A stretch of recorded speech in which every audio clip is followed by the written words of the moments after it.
Bismillahirrahmanirrahim. Astagfirullahaladzim. Astagfirullahaladzim.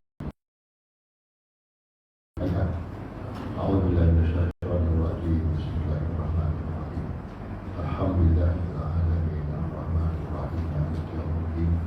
Iyyaka na'budu wa iyyaka nasta'in. Ihdinas siratal mustaqim. Siratal ladzina an'amta 'alaihim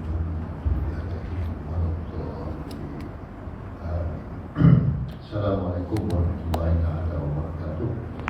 Alhamdulillahirabbil alamin wassalatu wassalamu ala asyrafil anbiya wal mursalin wa ala alihi wa ashabihi ajma'in. Amma ba'd. Yang dihormati pengurusi Surau Rimayah Tuan Haji Ilyas, juga yang dihormati Tuan-tuan Imam, Tuan Bilal, Tuan Syah, Hadir, Tuan Kuasa Surau, tuan-tuan dan puan yang dirahmati Allah. Alhamdulillah, beliau kita bersyukuran kepada Allah Subhanahu wa Ta'ala. Kerana pada subuh ini kita sekali lagi bersama-sama salat subuh berjemaah dan seterusnya kita menambah sedikit ilmu kita dalam tafsir surah Al-Infitar, yang mana kita dah berbincangkan surah Al-Infitar ini sebelum ini, dan pagi ini kita marilah sama-sama kita membaca surah Al-Infitar ini. Mudah-mudahan Allah Subhanahu wa Ta'ala memberkati kehidupan kita dan memberikan taufik dan hidayahnya kepada kita semua, insya-Allah. Bismillahirrahmanirrahim. As-sama'u fatarat wa idzal kawakibu intatharat wa idzal biharu fujirat wa idzal qubur bu'sirat alimat nafsum ma qaddamat wa akharat. Ya ayyuhal insanu ma gharraka bi rabbikal karim alladzi khalaqaka fasawwaka fa'adalaka fi ayyi suratin ma syaa rakkabak. Kalla bal tukadzibuna bid-din wa inna 'alaikum lahafizin kiraman katibin ya'lamuna ma taf'alun. Innal abrara lafi jahim innal fujjara lafi jahim taslawnaha yawmaddin wa ma hum 'anha bigha'ibin wa ma adraka ma yawmuddin yawma la tamliku nafsun li nafsin shay'an wa la amru yawma idhin. Sadaqallahul azim. Baiklah tuan-tuan dan puan, Al-Infitar ini artinya terbelah, langit terbelah. Sebab itu dinamakan surah Al-Infitar. Waktu ia bermula dengan ijas sama'u fatarat, apabila langit terbelah. Jadi kalau langit terbelah itu, apa yang kita nampak? Yang di atas langit itu, sebab itu Allah suruhkan, Allah jadikan langit ini tujuh petala langit, yang tinggi sekali langit yang ketujuh lah. Yang lebih tinggi lagi daripada itu ialah Arash, Ar-Rahman istawa ala Arash. Ar-Rahman jata Allah bersemayam di Arashnya. Jadi ini ada masalah sikitlah di segi kita memahamkan di segi tauhidnya, apakah Allah ada tempat tinggalnya ataupun Allah tidak sama macam kita ada tempat tinggal. Baik, kenapa kita nak baca surah Al-Infitar ni, tuan-tuan dan puan-puan yang dirahmati Allah? Surah Al-Infitar ni sebenarnya mengandungi 19 ayat sahaja, tapi ia merangkumi perkara yang bermula daripada terbelah ni langit ini sampailah kita berjumpa dengan Allah Subhanahu wa Ta'ala di hari akhirat besok. Sama ada kita dimasukkan ke dalam syurga ataupun kita dimasukkan ke dalam neraka. Jadi dalam 19 ayat tu merangkumi semua perkara yang kita tak tahu, tapi Allah beritahu melalui wahyu Rasulullah SAW untuk kita mengetahuinya, bahawa kita ini bukanlah duduk kat dunia sahaja, dan akhirnya kita akan tinggal di akhirat selama-lamanya. Tapi janganlah kita bayangkan tinggal di akhirat itu macam kita bayangkan tinggal di dunia. Yang kita rasa di dunia ni penuh dengan ada yang rasa penuh dengan kemudahan, penuh dengan ada yang penuh dengan keseronokan, Ya. Dan ada juga yang berhadapan dengan kesukaran dan kesulitan di dunia ini. Semua ada dalam dunia ini. Ya. Tapi di akhirat besok ada dua sahaja. Yang mana kita akan masuk ke alam syurga ataupun masuk ke alam neraka. Ini bergantung kepada rahmat Allah dan juga keadilan Allah Subhanahu wa taala. Sebab itu Allah suruh kita beramal dekat dunia ini, melakukan perkara-perkara yang baik dan menjauhkan perkara-perkara yang dilarang oleh Allah Subhanahu wa taala. Itu bertujuan supaya kita besok hidup di alam akhirat, ya, mendapat pembalasan yang sewajarnya daripada Allah Subhanahu wa taala. Jadi nama surah ini surah Al-Infitar, ya. Dan apa kelebihan surah ni kalau kita baca, tuan-tuan? Ya. Bukan kalau kita baca, kita kena baca surah ni. Kalau baca ni suka ke tak suka kita baca, tapi kita bila kita baca tu kita ada, ya. Bila kita membaca surah Al-Infitar ni, kelebihan surah ini ialah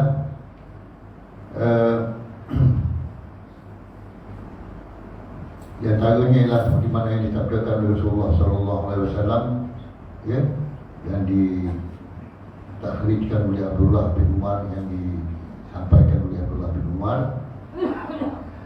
Siapa yang menanggapi hari kiamat bagaikan melihat dengan biji mata sendiri, maka hendaklah ia membaca surah As-Sama, surah Al-Infitar, As-Sama Al-Fatarat, ataupun surah At-Takwir, As-Syamsu Kuwirat, ya, dan surah As-Sama Al-Syaqqaq.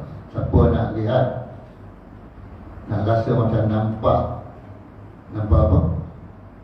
Nampak dengan nyata, ya, dengan dua matanya melihat, ya, tentang berlakunya hari kiamat, bacalah surah ini, barulah nampak, ya. Setengah orang baca surah ini pun tak nampak. Tapi kalau kita teliti maksud surah ini dan apa yang nak disampaikan itu, satu persatu kita akan nampak seolah-olah kiamat itu berlaku di depan mata kita. Walaupun bila pun berlaku kiamat itu,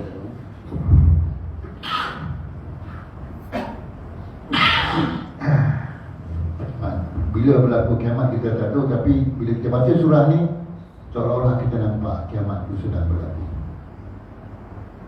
Tujuannya ialah untuk kita bertambah lagi takwa kita kepada Allah Subhanahu wa taala. Kita nampak kiamat berlaku.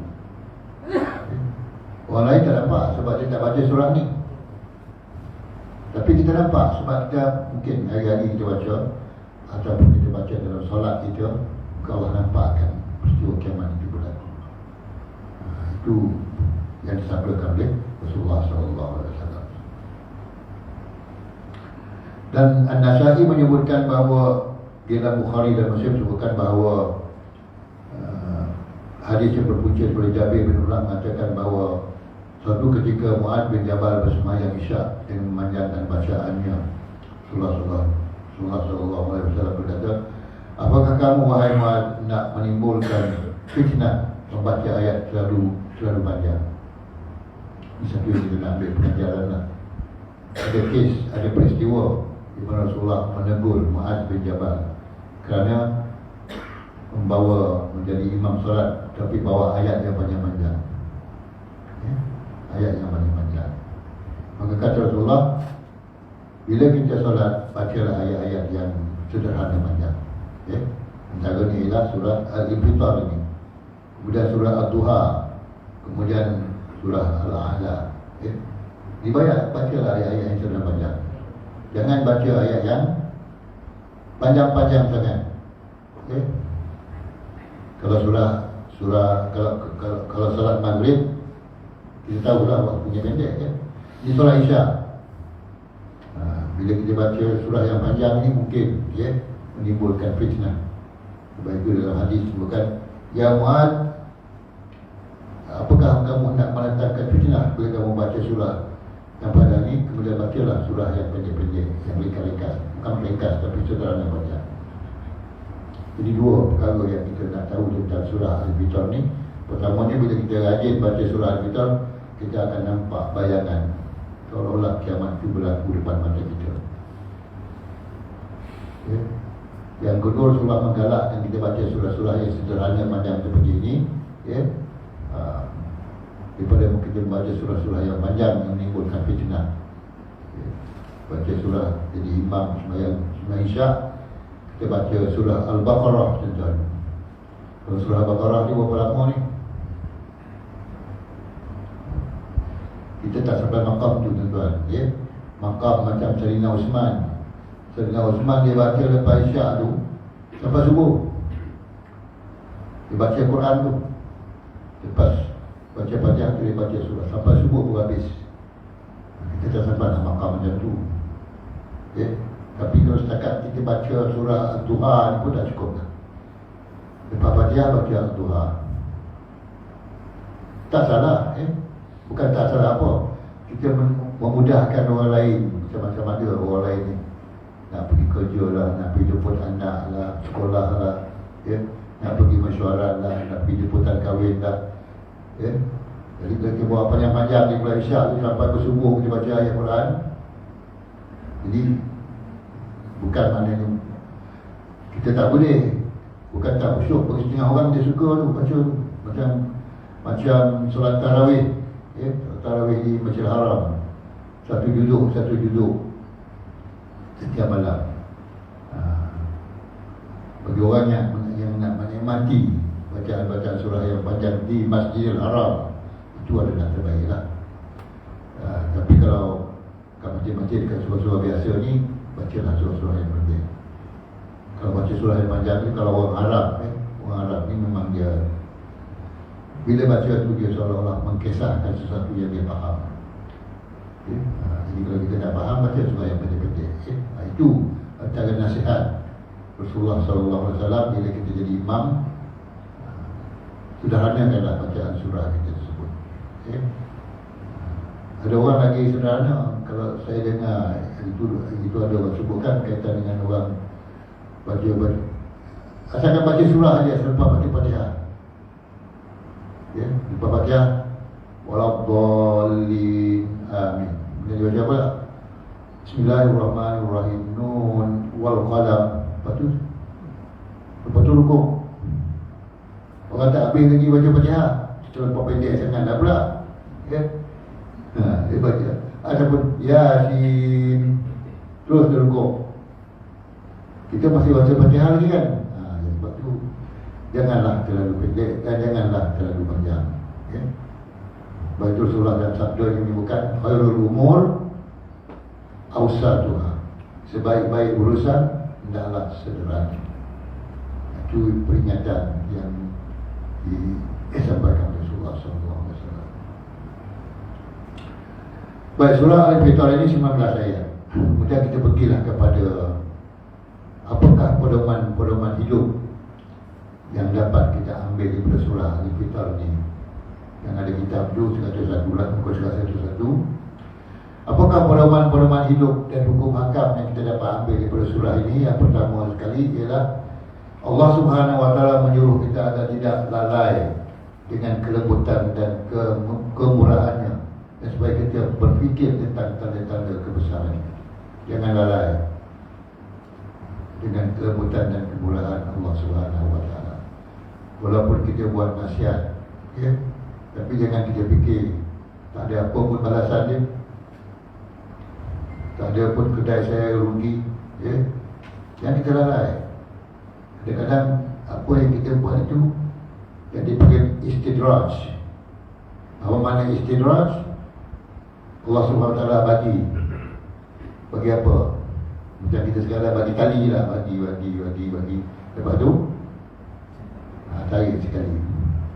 Jangan kita fikir bila Allah lembut tu kita nak buat segala-galanya tanpa kita memikirkan kebesaran Allah Subhanahu Wa Taala.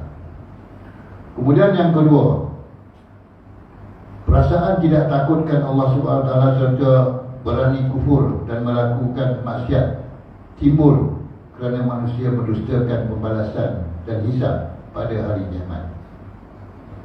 Kenapa timbul perasaan tak takut melakukan kerja-kerja yang dilarang oleh Allah. Antara sebabnya ialah kerana manusia dah tak lagi meyakini hari pembalasan. Ramai yang melakukan pekerjaan seperti rasuah dan sebagainya ni, mengambil harta orang, mengambil hak orang, rasuah dan sebagainya ni, sebab tak ada dalam hati ni perasaan takut tentang hari pembalasan. Itu yang disebutkan dulu. Buat dulu belakang kira. Ada ke belakang kira tuan? Buat kerja sejahat-jahat, Allah nak balas besok kemudian. Kalau dia yakin, kalau dia tak yakin, dia akan terus melakukan kejahatan tersebut dan akan menambahkan lagi ke senarai amalan-amalan buruk dia, menyebabkan dia akan dimasukkan ke dalam neraka. Kita percaya kepada neraka ni bukan setakat kita percaya ada neraka, tapi apakah peristiwa-peristiwa dalam neraka tersebut, sehingga akhirnya penghuni neraka tu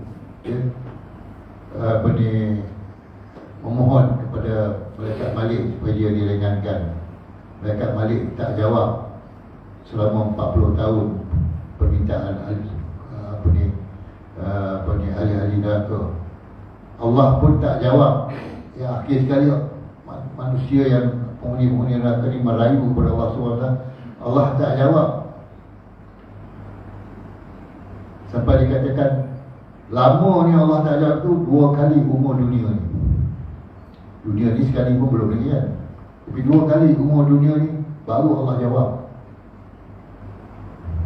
Kalau akhirat 2 kali umur dunia ataupun satu haji di akhirat berapa 1000 tahun ni, 1000 tahun di dunia ni, kalau 40 tahun malaikat Malik tak jawab, berapa ribu tahun macam di dunia ni tuan-tuan. Jadi itulah yang sebenarnya kalau kita mengkaji tentang neraka. Kalau setakat kita percaya neraka, tak disampaikan cerita yang sebenarnya tentang neraka ni, maka orang ambil ringan tentang neraka ni. Buatlah perkara-perkara yang walaupun dilarang, walaupun haram dan sebagainya, sebab mereka tak rasakan pembalasan Allah SWT di dunia ni. Allah Ta'ala akan balas di akhirat besok. Betul dalam Quran, dalam surah ni Allah sebut, Ya ayuhan nas, Ya ayuhal insan, ma warraka bi rabbikal karim alladhi khalaqaka fasawwaka fa'adalak. Wahai manusia, kenapa kamu ambil ringan je dengan Allah yang Maha Pemurah ini? Ma warraka bi rabbikal karim alladhi khalaqaka fasawwaka fa'adalak. Allah yang mencipta kamu dan telah fasawwaka fa'adalak, yang telah melakukan keadilan, telah mengurus semua kejadian kita ni Allah.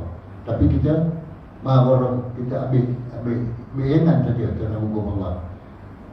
Haram pun kita sapu ke, yang halal memang kita ambil, yang haram pun Jadi kalau seorang yang beriman kepada Allah Subhanahu Wa Taala, dia tak peduli apa yang dia ambil, yang dia makan, yang hasil-hasil yang dia dapat tu, dia tak peduli sama ada di sumber yang halal atau pada sumber yang haram.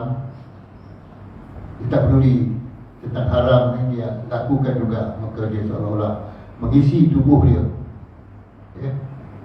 dengan perkara-perkara yang dimurkai oleh Allah Subhanahu Wa Taala. Sebab itu mereka Malik, bila penghuni neraka mohon supaya mereka dapat diberikan keringanan dalam azab neraka, mereka Malik jawab 40 tahun kemudian, apa kata mereka Malik? Allah sangat murka kepada kamu. Duduklah dalam neraka di selama-lamanya. Allah sangat murka. Kemurkaan Allah itu bukanlah kemurkaan yang boleh kita fikirkan ringan saja di dunia ini, tapi kemurkaan Allah itu besok dalam neraka, besok Allah tak jawab dan Allah kekalkan kita di dalam neraka. Kemudian yang ketiga daripada pedoman yang kita dapat daripada surah ini ialah keadaan manusia amat menghairankan. Mereka mendustakan hari hisab dan pembalasan, sedangkan malaikat-malaikat Allah ditugaskan berada di samping mereka dan mencatat perbuatan mereka, sehingga mereka akan dihisapkan tentangnya di akhirat kelak. Keadaan ini tidak berbeza antara orang mukmin dan orang kafir. Mereka semua diawasi oleh malaikat-malaikat yang khusus. Seluruh makhluk alam ini diawasi oleh malaikat.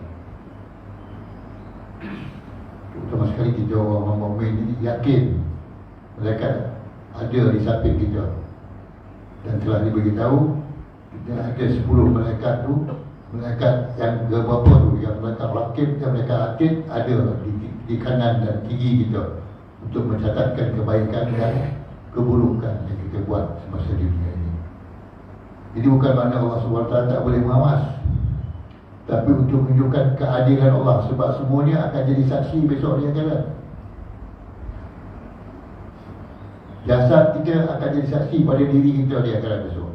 Hari ini tangan kita tak bercakap, hari ini kaki kita tak bercakap, hari ini mata kita tak bercakap, yang bercakap ialah mulut.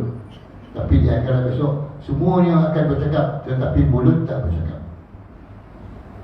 Di akhirat besok mulut tak bercakap. Yang bercakap tangan akan jadi saksi kepada apa yang tangan kita buat, apa yang kita kalau sikit je kita buat, kita tanda tangan je, tapi rupanya tanda tangan kita tu mengakibatkan perkara-perkara yang buruk berlaku di dunia ini.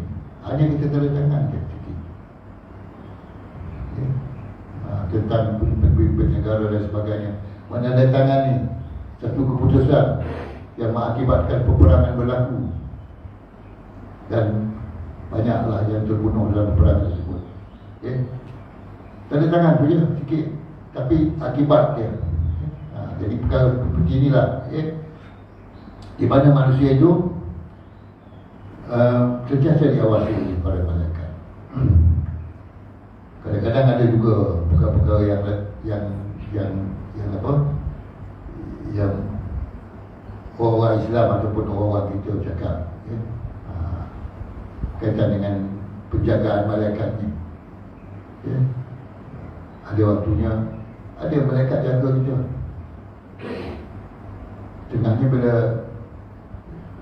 antaranya seorang pemimpin Turki, saya ingat nama dia, dia naik kapal terbang,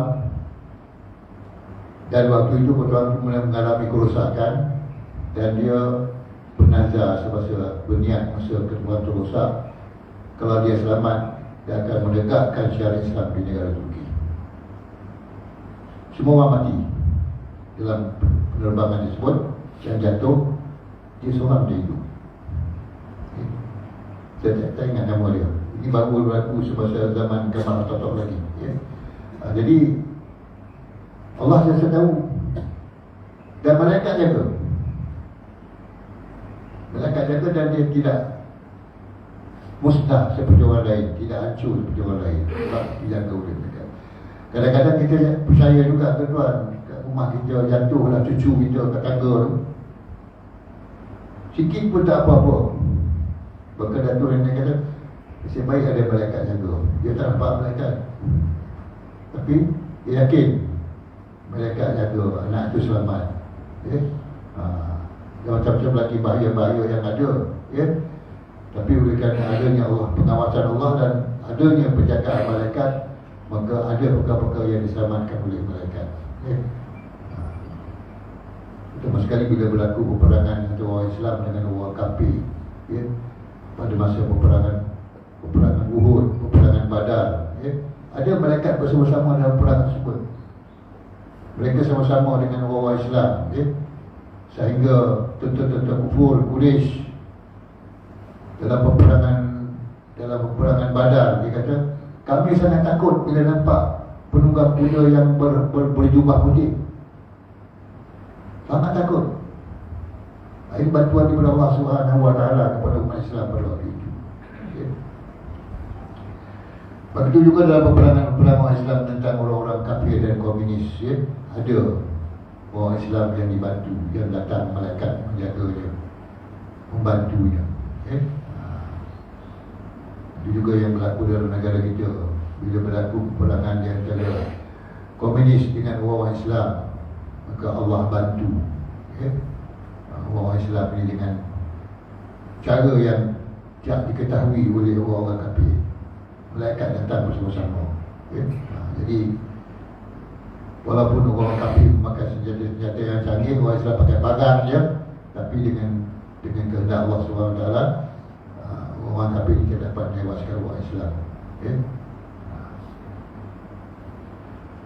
Pada tuan-tuan yang dirahmati Allah, berdasarkan firman Allah SWT, maksudnya adapun orang-orang yang diberikan catatan amalannya di sebelah kanan, dan firmannya lagi dalam surah yang lain, dan adapun orang-orang yang diberikan catatan amalannya di sebelah kiri, dan dalam ayat yang lain firman Allah, dan adapun orang-orang yang diberikan catatannya di belakangnya. Esok kanan, kiri, belakang, kita akan terima catatan kita di atas. Waktu itu kita tak peduli orang, tak kenal orang pun. Kita tak kenal anak kita tak kenal isteri kita, tak kenal sahabat kita tak kenal, ya. Siapa pun dia akan besok, siapa pun kita tak kenal. Tapi ada satu kelebihan kita orang-orang yang bertakwa ini, yang Allah kurniakan besok di akhirat, di mana firman Allah, yauma'idin ba'duhum li ba'din aduun illal muttaqin. Pada hari itu semua orang, ya, sebagian besar orang akan berseteru antara satu sama lain, maknanya tak kenal lah. Tak kenal kita di hari akhirat besok. Yauma'idin ba'duhum li ba'din aduun, sebahagian di sebahagian lain itu berseteru, maknanya tak kenal. Illal muttaqin, kecuali kita kenal orang-orang yang bertakwa. Berapa ramai orang yang bertakwa? Jangan kita fikir zaman kita ni, orang yang bertakwa zaman Nabi Adam lagi dah ada dah. Tapi kita kenal orang zaman Nabi Adam, kita kenal zaman Nabi Hud, kita kenal zaman Nabi Saleh, kita kenal zaman Nabi Yusuf, kita kenal orang-orang yang bertakwa. Orang-orang yang zalim kita tak kenal. Malah kita rasa benci tengok orang yang zalim, orang yang melakukan maksiat ni dia akan besok. Memang tak kenal. Tapi yang kita kenal orang bertakwa. Jadi orang bertakwa akan berada dalam satu kumpulan, ya, yang mana disebutkan, ya, dalam Al-Quran, ya ayyuhan nafsul mutmainnah ila rabbiki radiyatan mardiyah wadkhuli fi ibadi, masuklah dalam golongan hamba-hambaku yang apa, yang salih, ya, masuklah dalam golongan hamba-hambaku yang salih. Sebab itu dipanggil orang-orang yang salih ini, ya, al-abrar, orang-orang yang baik-baik. Yang kita doa setiap hari lepas solat tu, Allahumma ajirna minan nar, Allahumma ajirna minan nar, Allahumma ajirna minan wa adkhilna jannata ma'al abrar. Siapa dia abrar? Orang-orang yang baik-baik, orang-orang yang masuk salih. Dan orang yang tak baik dipanggil fujar. Kita minta jauh daripada golongan fujar, iaitu orang-orang yang zalim masa hidup dia. Zalim ni ada banyak, tuan. Zalim pada diri sendiri dan zalim pada makhluk-makhluk yang lain, ya. Sebab itu bila berlakunya banjir besar, banjir kilat dan sebagainya, itu adalah balasan daripada kezaliman kita kepada makhluk-makhluk alam kita ini. Sebab kita ada tiga. Pertama, kita hubung kita dengan Allah. Yang kedua, hubung kita dengan manusia. Yang ketiga, hubung kita dengan alam. Bila kita zalim dengan alam, alam akan balas balik. Habis pokok-pokok, kayu-kayu balak dia tebang apa semua di atas bukit gunung Ganang semua tu, tiba-tiba tak ada tempat untuk air apa nak bertahan, air akan banjir. Kita kata banjir kilat, ya? Kita kata banjir yang tak dijangka-jangka lah, ya? Banjir berlaku sebab kita zalim dengan alam keliling kita. Sebab apa kita zalim? Kita tak ada nak tinggalkan anak cucu kita besok. Apa lagi dah habis, semua balak dah habis. Apa lagi yang habis?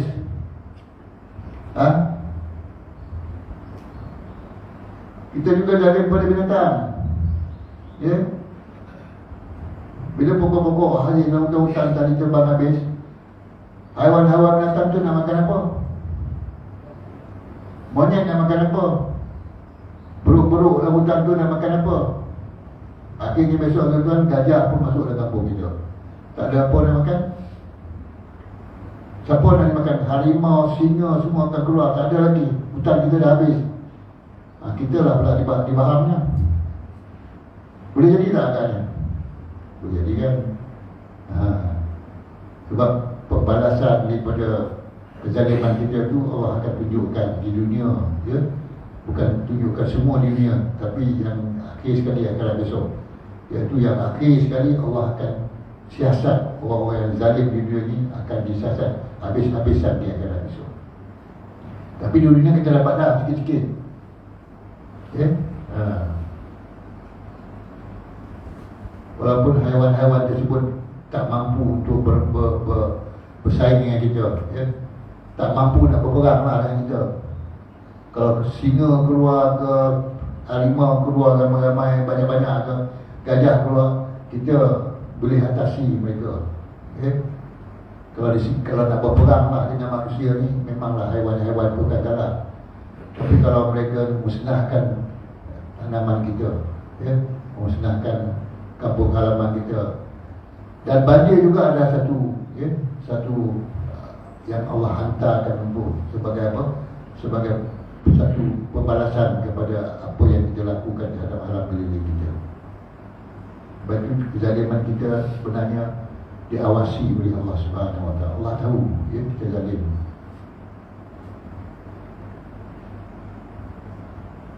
Baiklah tuan-tuan dan puan-puan yang dirahmati Allah. Dan dalam ayat-ayat yang disebutkan dalam surah Al-Fitrah tadi menunjukkan juga bahawa manusia yang beriman dan manusia yang tidak beriman sentiasa diawasi oleh Allah Subhanahu Wa Taala, ya.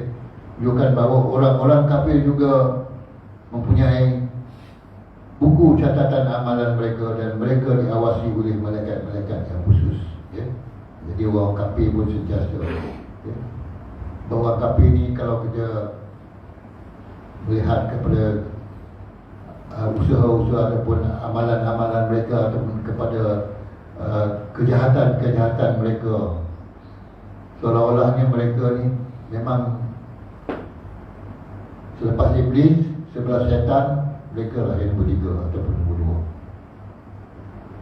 2. Mereka sentiasa susun, ya, susun strategi bagaimana nak menguasai dunia ni, bagaimana nak menguasai ekonomi dunia ni, bagaimana nak jadikan manusia ni berperang, negara-negara ni berperang antara satu sama lain, ya.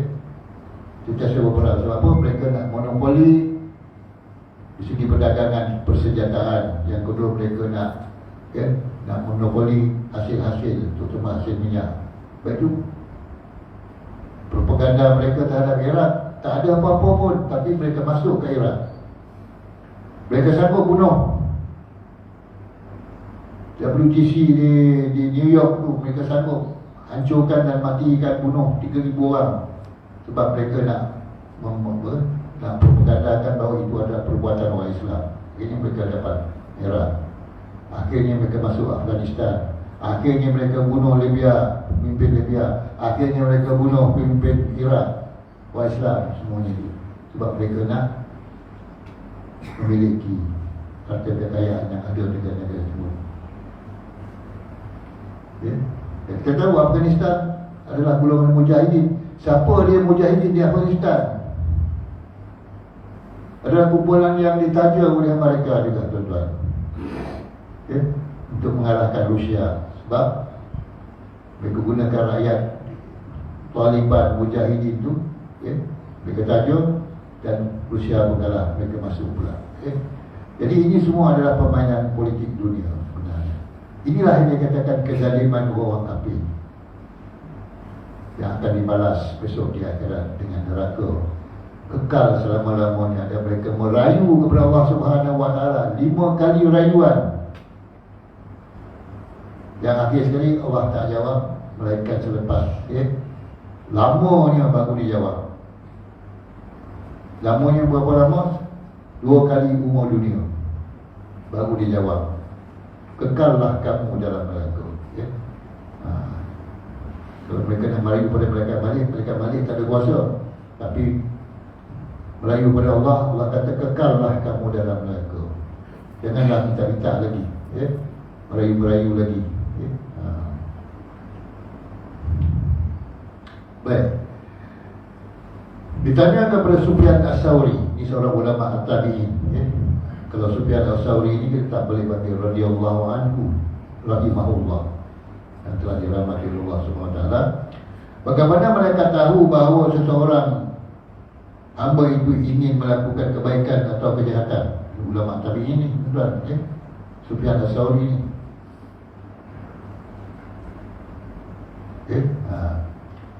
Apa jawab Sufyan As-Sauri? Apabila seorang hamba ingin melakukan kebaikan, mereka akan mendapati padanya bau kasturi. Mereka bau kasturi. Bila seorang manusia itu nak buat kebaikan, belum lagi buat kebaikan, mereka dah bau dah. Bau minyak wangi kasturi, ya? Minyak wangi yang sangat disukai oleh Rasulullah SAW. Dan apabila dia ingin melakukan kejahatan, mereka akan mendapati padanya bau busuk. Bau busuk, ya? Mereka tahu berdasarkan baunya.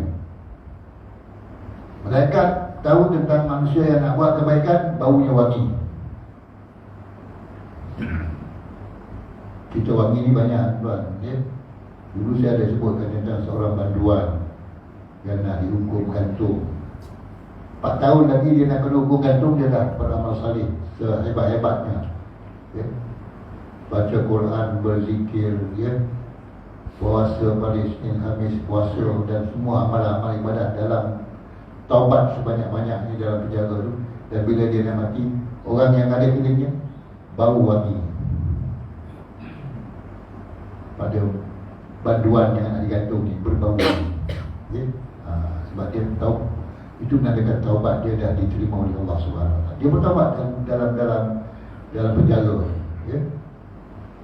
Dan 5 orang yang ada menyaksikan penggantungan itu, hukum gantung itu, berbau wangi. Bila dia dah meninggalkan dunia ni, bau dia wangi. Rohnya wangi. Rohnya wangi. Orang-orang saleh yang wangi ni akan masuk ke dalam di langit yang ke-7, di tempat yang bernama Al-Liyin. Roh. Kita besok kalau orang yang di yang abrar ni, orang yang baik ni akan masuk ke Al-Liyin. Dan orang-orang banyak kezaliman dan banyak maksiat ni, bila dia mati besok, dia akan masuk roh dia ke Sijjin. Masuk dulu situ, daftar nama situ dulu, lepas tu pun masuk alam barzakh. Orang baik, orang-orang saleh, Al-Liyin. Orang-orang zalim, orang jahat, Sijjin. Lepas sampai ke situ, kemudian baru kepada alam barzakh. Dan roh mereka akan, ya, datang semula ke alam barzakh tu, dan akan datang pula malaikat Munkar dan Nakir, ya. Ini apa yang akan kita lalui lah besok. Bila kita meninggalkan dunia, kita lalu semua ni, tuan. Hari ni kita hanya diberitahu berdasarkan ayat-ayat Quran, berdasarkan, ya, hadis-hadis Rasulullah SAW tentang alam ghaib, ya, alam-alam yang kita tak nampak ni, ya. Alam kita ni bukan dipakai alam ghaib. Alam yang kita duduk sekarang ni dipakai alam apa ni? Alam jatuh. Alam jatuh. Kalau tak jatuh tu alam apa pula? Alam kita ni bagian alam syahadah. Syahadah ni maknanya alam penyaksian. Semua akan saksi pada kita besok. Pokok kelapa kita jadi saksi pada kita. Pokok pisang jadi saksi pada kita. Haiwan-haiwan, ikan-ikan yang kita tangkap, semua akan jadi saksi pada kita tentang kebaikan dan keburukan pada kita yang kita lalui dalam dunia ni, ya? Semua makhluk yang ada keliling kita akan jadi saksi. Itu dipanggil syahadah, ya? Allah mengetahui apa ni? Alimul ghaib wa syahadah. Allah mengetahui yang ghaib dan yang syahadah. Ghaib lawannya syahadah. Yang ghaib alam kubur, alam barzakh, ya? Alam akhirat, Telaga Kausar, Siratul Mustaqim, itu alam ghaib.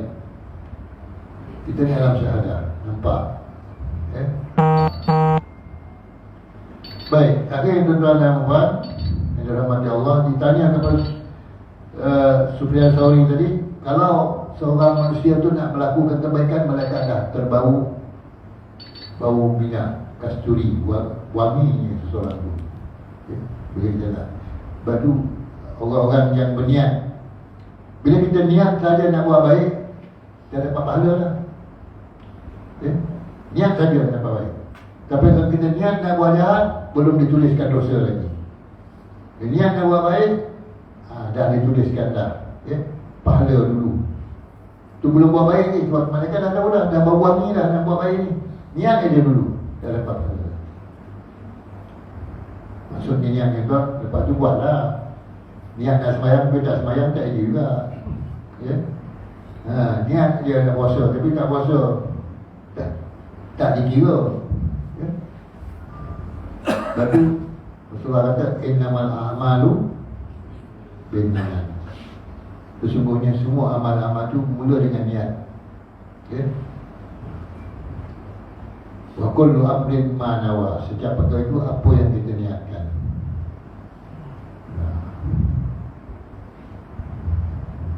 Jadi apa-apa amalan kita yang kita buat kat dunia ni akan dibawa besok di akhirat. Okay? Jadi Allah akan balas amalan-amalan kita tu. Dan di dunia ini malaikat sentiasa mengawasi kita. Walaupun kita kata ini keuntungan, dapat menipu orang sana, mendapat menipu orang sini. Yang sedihnya, menipu nak pergi mana ni? Menipu nak pergi Mekah. Seolah-olah ejen yang nak bawa pergi Mekah tu, dia tak tahu yang malaikat mengawasi dia. Allah tahu perbuatan dia. Orang niat nak buat baik, nak pergi Mekah, keluar duit satu orang sampai berapa ribu? 30-40 ribu. Lebih tak? 70 ribu, 60 ribu. Kalau 4 ada orang, kaya tak orang yang ejen tu? Dia rasa dia kaya lah. Sri Lanka pun dulu dia rasa dia kaya. Tak Sri Lanka, dia rasa dia kaya. Ini kroni dia semua. Tapi bila negara dia bankrupt, semua masuk dia pun nak telanjangan. Dia tak. Rumah Perdana Menteri dia dibakar, Presiden dia dibakar, dia halau keluar. Okay? Tuhan bagi kekayaan dan Tuhan balik ambil apa yang Tuhan bagi tersebut. Kerana kita melakukan perkara-perkara yang dilarang oleh Allah, dan Allah sentiasa mengawasi, malaikat sentiasa mengawasi. Apa yang dia beri pada kita, dia ambil balik. Tuhan bagi kita roh, nyawa, Tuhan ambil balik tak? Boleh bayar tak duit ni, roh kita ni? Kita ada 50 juta, 60 juta, boleh bayar tak umur kita banyak? Tak boleh. Tuhan ambil balik. Walaupun kita ada banyak harta, duit dan kebun-kebun semua, tapi kalau Allah nak ambil balik, Allah ambil. Tuhan akan ambil balik. Okay?